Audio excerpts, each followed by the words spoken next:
Ang hanapin at bantayan ng mga malalakas na tao. Yan ang tungkulin na pinagkaloob sa akin ng pamilyang Takayanagi. Bata pa lang si Shinatsume, halatang may taglay na siyang kakaibang kapangyarihan. Siya'y halimbawa ng binabantayan ko.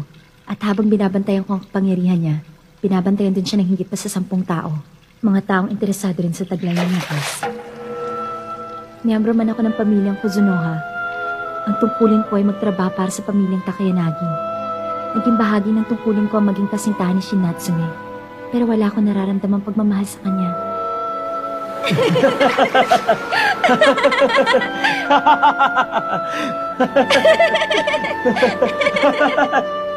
Pero kahit papano, napamahal na rin siya sa akin. Mana, ang ganda ng buwan ngayong gabi. Sana magandang panahon. Hindi. Nagsabi sa balita, uulan daw.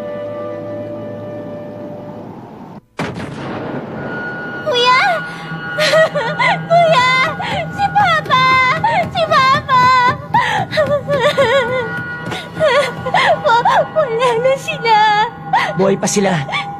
Katawan lang nilang nawala. Malas. Akala ko kasi mahahati ko ng malinis katulad ng napanood ko sa sine. Siguro may ginawa ako na hindi tama. Ang dami kasing kumalat eh.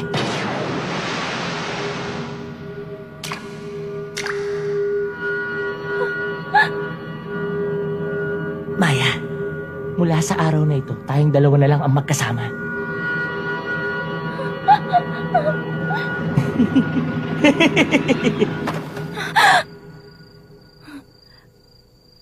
Bakit kaya ako nakatulog dito? At ang panaginip na yon, matagal ko nang hindi na panaginipan yon. Ang shock to, Reiki. Ang sabi ng mga ninuno namin, matinding kapangyarihan daw ang ikinulong sa loob ng espada na to. Pinaghalong matinding kapangyarihan at kaalaman sa pakikipaglaban. At mapupunta ang mga yon sa kung sino ang hahawak nito. Pero kayang kontrolin ng katanang ito ang pagkatao at isip ng taong hahawak nito. Kung gano'n. Kahit anong pagsasana yung gawin ko, ako pa rin ang pokontrolin ng espada. Wala akong kakaibang kapangyarihan.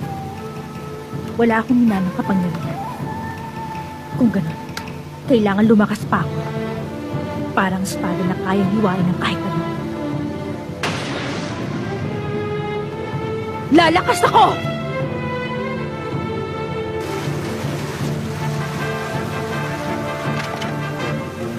Maya, sa totoo lang, hindi mo kailangan lumakas.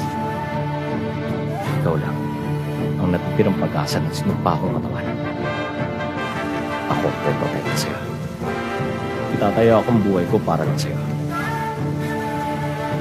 Kaya Maya, mga upan ni mo ko.